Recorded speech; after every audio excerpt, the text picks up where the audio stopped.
This is a project done with myself and Karin Holden. Both of us are at the University of Wisconsin-Madison. And what we were interested in doing is actually looking at something a little bit different than we feel like the majority of the literature has looked at in terms of predicting financial literacy outcomes or affecting financial literacy outcomes. And basically, what we were interested in doing is instead of looking at these sort of very specific kinds of interventions, like you take a class or you get some material at work or those sorts of things, and thinking about how broader, more generalizable skills actually impact people's financial literacy skills. That was the main thing that we were interested in, and specifically then thinking about schooling and early life cognition. So the idea here is that general skills, the kinds of things that we learn in school, and to some extent the kinds of skills that are reflected in cognitive test measures, help get at how how effective we are at processing large quantities of information, and how effective we are at thinking sort of rationally through basically large quantities of information on some level, and analytical thinking more broadly. So we wanted to see how those sorts of things related to financial literacy outcomes. So the two main contributions are that, because there isn't so far a ton of literature looking at those sorts of predictors. And then the second contribution we make is thinking a little bit about alternative measures of financial literacy, and basically drawing on already existing surveys like the study I'm using, the Wisconsin Longitudinal Study, and coming up with some ways to kind of measure financial literacy. Because the problem basically is we can put these, as we're developing survey items, we can put them into surveys, but they're sort of new and they're just being added to existing surveys. Whereas you kind of want measures that run for longer periods to have a better sense of what's going on. So this is ways to leverage already existing data that we have, basically. I think it's really important to keep in mind, in terms of thinking about the importance of financial literacy skills, especially in the context in which I'm about to talk about it, is the sort of changing context of retirement. So it sort of used to be the case, and not that long ago, that people's kind of standard financial package in retirement wasn't that complicated, relatively speaking. You had your Social Security, potentially a defined benefit plan from your employer, so it didn't require lots of input or choices from you. And then you did have some portion of your income, though, that would come from private savings, and that's where maybe it got a little bit more complicated. Well, we've completely flipped within the matter of 20 or 30 years, where basically now the majority of people's retirement income requires a lot of complicated financial planning, basically. You have to just be able to deal with a lot more information, make a lot more choices. So we're basically demanding a lot more from people than we had in the past. And you see parallels to this in other domains, actually. So in public health, I also do health research, and there's a lot of focus on health literacy, for example. So how do you navigate an increasingly complicated healthcare system and an increasingly complicated health insurance environment?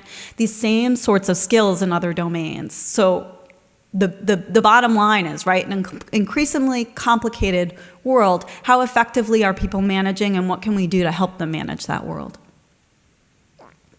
Okay, so broadly speaking here, to go back to this point about specific versus general skills intervention, again, most of the current research is focusing on specific kinds of interventions, which does make sense. I'm not at all challenging that. I'm just saying we might want to understand a little bit how these sort of broader skill sets matter. And here's some reasons why we might want to. So why would we care about early life schooling or broader cognition if we can just kind of help people by doing targeted interventions?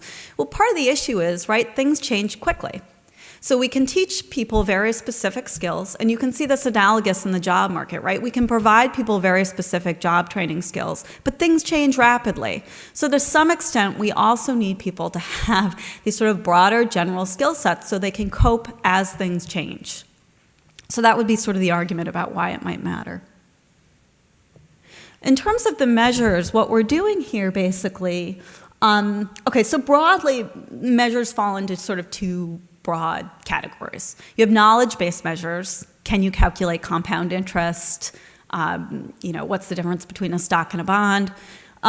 Versus sort of behavior-based measures. And these are, on some level, that's what people want to understand on some level, right? How are people actually behaving? I frankly, it would score pretty high on the knowledge-based measure, but perhaps if you looked at my behaviors, they might not match up. And we also see this, like, again, in the health domain, right? How many times have we been told to eat properly, to exercise more, but how many people are actually doing it, right? So the measures kind of fall into those two domains, even though we know these things are correlated. I don't mean to imply that they're not correlated. They're absolutely correlated with each other. So what we were trying to do, or what we thought we might be able to do, is come up with some quasi-combination of these. So basically what we did is we took existing survey measures that ask our respondents, our participants in our study, basically they delineate all of their income and assets. And this is a very long section of the survey. You're talking about 10 or 15 pages of a survey. So very, very detailed questions. And people have the option of answering or saying that they don't want to answer, refusing, or saying that they don't know. And so we took those sort of don't knows and tried to create some measures, basically, of what people actually know about their existing financial circumstances. Now, I'm not going to talk about it right now, but if people have questions at the end, we did a fair amount of things to sort of test how kind of valid that approach is. And we think it's a pretty reasonable approach, actually, based on those sensitivity tests that we did. It's also really important to here to sort of point out the measures that I'm using to some extent may vary, their usefulness may vary based on the age people are. So for example, if we want someone to be able to say relatively precisely how much is in their IRA or in their 401k, it matters a little bit less when you're 35 than it does when you're 60 and on the verge of retirement, right? As long as you're still putting in your allotted money every month, having some sense of where that money is going, this sort of utility of knowing the precise values increase, I think, over time, although some might disagree with me about that even. So what I'm looking at is how do early life schooling and general cognition measures correlate with knowledge of individual financial resources in late life. So I'm employing the Wisconsin longitudinal study, which you all heard about a bit. So this is a sample of 1 in 3 Wisconsin high school graduates from the class of 1957. They were interviewed in 1957, and they've been followed basically ever since. We're currently in the field collecting data in 2010, but I'm only using the 1957 measures as well as some administrative data that supplies measures of cognition basically from high school. And then the 2004 data, my outcome data. And I'm going to skip that part. Okay, so the way that I'm thinking about my outcomes here is pretty straightforward. So it's basically the ability, so the first measure is the ability to answer values on all of the asset questions. So if we have 20 asset questions about different components of your assets, how many of them do you say don't know to? And then the other two are sort of yes or no. Were you able to provide the value of a retirement account that accumulates a balance? So this includes things like IRAs and 401ks, as well as whether or not you had the ability to state the value of your checking account. So we're trying to get at a broad range of folks here, right? Because there are some people who do not have IRAs and 401ks, particularly more towards the bottom end of the income distribution. And there's some folks who don't have a lot of asset categories to answer for. So we were trying to get at a broader range of different things here. Our basic measures that we're controlling for are things like sex, age. We also have really strong measures of parental background, parental educational attainment, parental income, parental occupational attainment.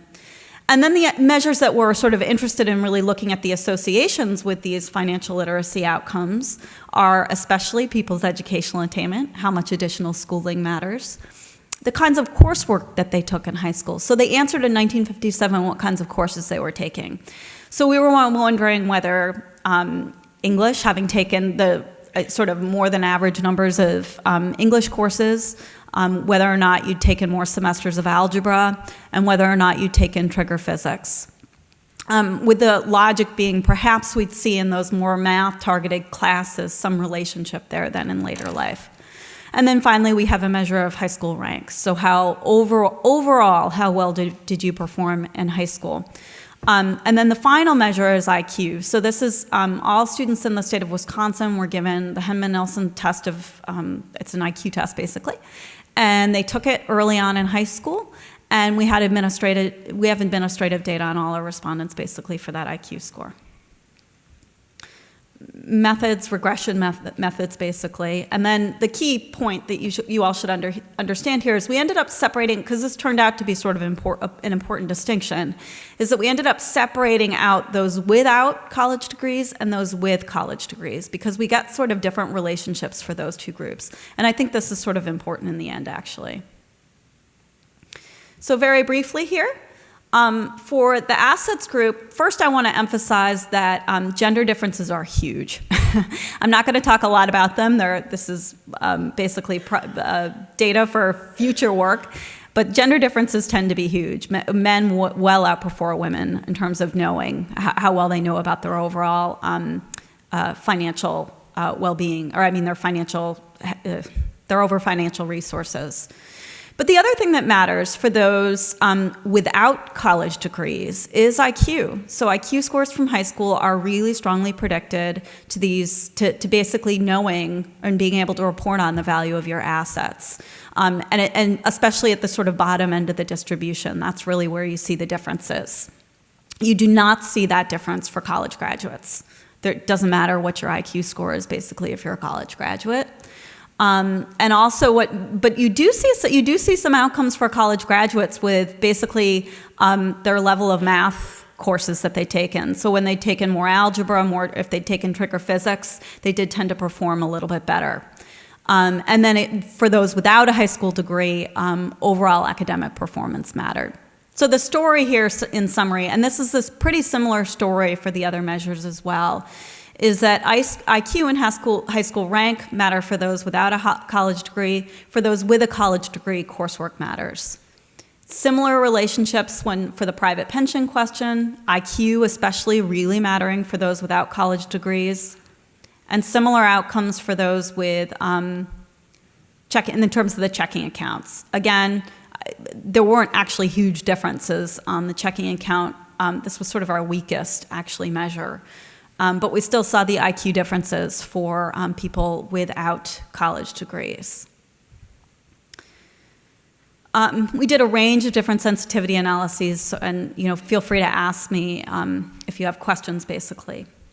So in sum, I think what we did find here is that these general skills really matter. Early life cognition and educational attainment really have a huge impact on people's financial literacy skills in late life. Now, Wisconsin is focused on sort of vulnerable populations, and I think what this tells us, basically, is that as the environment, the context in which people are living are getting increasingly complicated, there are going to be folks who this is going to really be a large struggle for. So when we think about interventions, these are folks that we probably want to think about targeting.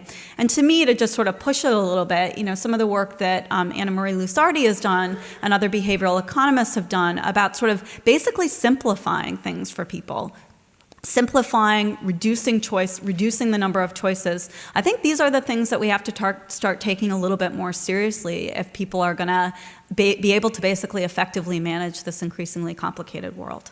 Thank you.